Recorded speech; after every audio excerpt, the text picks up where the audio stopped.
Today I'm going to show you how to change white to any color in Photoshop. We're going to change the object color in Photoshop. Using basic blend modes, easily change white into any color, including black. So we're going to change the color of this car. It's a Rolls Royce. And when we do change the color, we're going to try and account for some of the highlights. Also, there is some blue lights that are reflecting onto the car from above. There's probably a lot of color bouncing all over the place here. So I've named this layer car, and I'm going to duplicate it, Command J, and we need to make a selection. So we can use any selection tool that you're comfortable with or that you know works well. I'm going to come up here to the toolbar, and I'm going to go with the object selection tool. You also want to make sure that you select Object Finder, and this wheel is going to start spinning as it's working on the image. So now when you come down here to your image, you can see all the objects that Photoshop has selected. We're interested in the car, so I'm going to click on the car, and it's being selected. And now we can use other selection tools to start to refine this.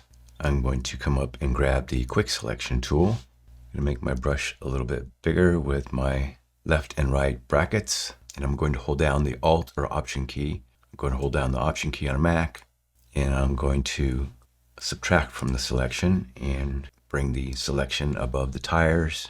Zoom in here a little bit, and now I need to add in where the windows are, pressing the Option and letting Photoshop work its magic here. This could be a challenging selection, so we're going to refine this as best we can right now. I'll do the windshield now, get that all squared away, still holding down the Alt or Option and subtracting from my selection. And you can use more than one tool in your selections. So now I'm going to go back to the object selection tool, and this time I'm going to use the rectangle. I'm going to select the rectangle up here, and I'm still removing from the selection. So it selected that reflector area right there really good. Do the same thing on this logo. Let's see if it will work in here. It did. What you can also do is change this to lasso, and I'm still on subtract from selection.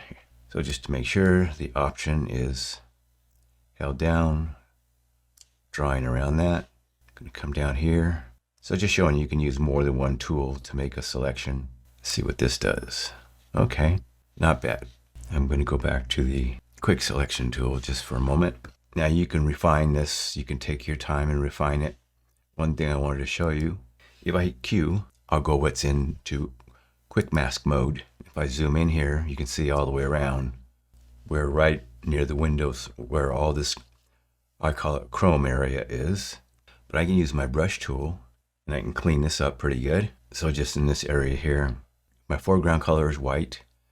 I can click right there, position my brush, come up and press Shift, and it kind of cleans it up all in one motion right there. So it's just another technique that you can use to quickly brush away something and clean up your selection. And you can really take your time on some of these selections, but there's an example of how you can use multiple selection methods to complete a selection that might be challenging.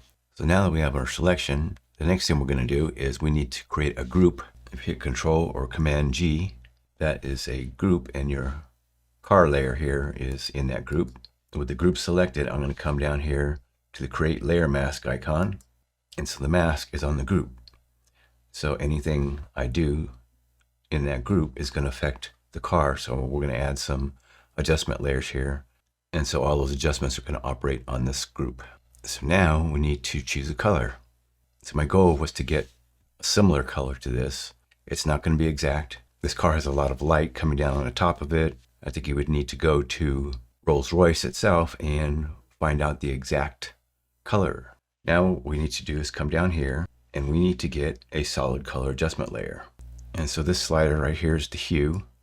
If I were to pick a color here, so if I slide down, it's making the color darker. If I come up, it's making the color lighter. If I want it less saturated, I move it to the left. That's less saturated, more saturation.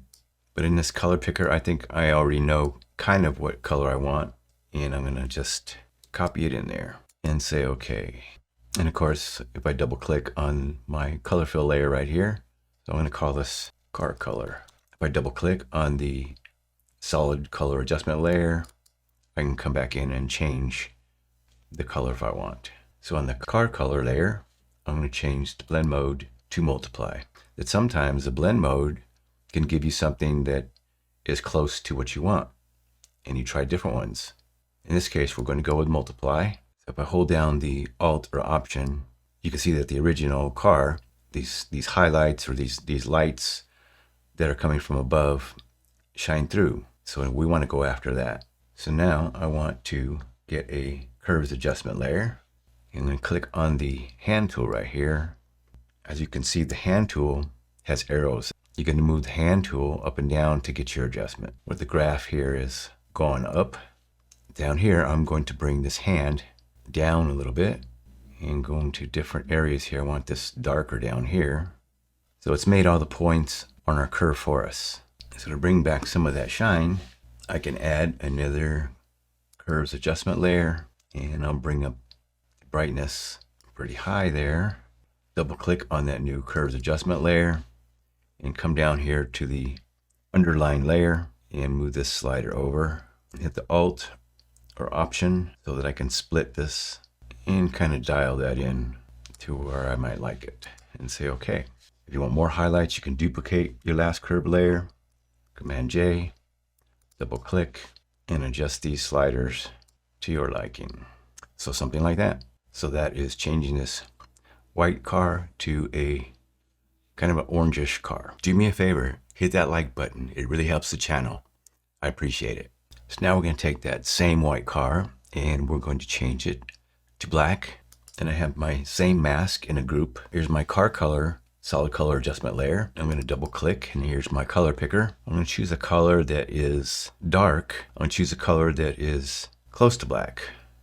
Most black actually has a little gray in it. It's not totally black. So I'll choose something like that and say okay. So in the car color layer right here, I'm going to change to blend mode. You can play with all these blend modes. You can see what they do. Color burn is kind of interesting. Gives it like a really blue linear burn, and really choose the one that works for you. It's a nice gray color. I'm going to go with linear light. What I like about linear light is you can see some of these blue highlights that are coming from the lights above. They're in the windows, they're on the sides here. So we'll go with linear light. So now I'm going to add a curves adjustment layer because we want those highlights back. And I'll drag this curve all the way up here, something like that. And on that new curves adjustment layer, I'm going to double click. Here is my layer style. And I'm going to come down here to the underline layer and change this. And I'm going to hit Alt or Option and spread the slider apart a little bit here. We have a lot of our lights that are shining from above. You can also come down here to the car color layer, double click, and I'm going to use blend if again. And I'll move this over here so you can see a little bit better. But down here on the bottom of the car, what we're missing is the reflection of the carpet down here on all these stripes. So I can use my underline layer adjustment right here, split that with Alt or Option and see that comes back and say okay. And again, if I want more shine or reflection from the lights above, come up here to my curves adjustment layer, say Command J and duplicate it. I'm going to have to double click to bring up my layer styles, and down here on the underline layer, I'm going to make whatever adjustments I need to change this to see what I like, something like that, and say okay. If you want more tutorials like this, click or tap on one of the videos on the screen now. If you haven't already, like, share, and subscribe. And remember, it's never too late to learn. Thanks for watching. See you in the next video.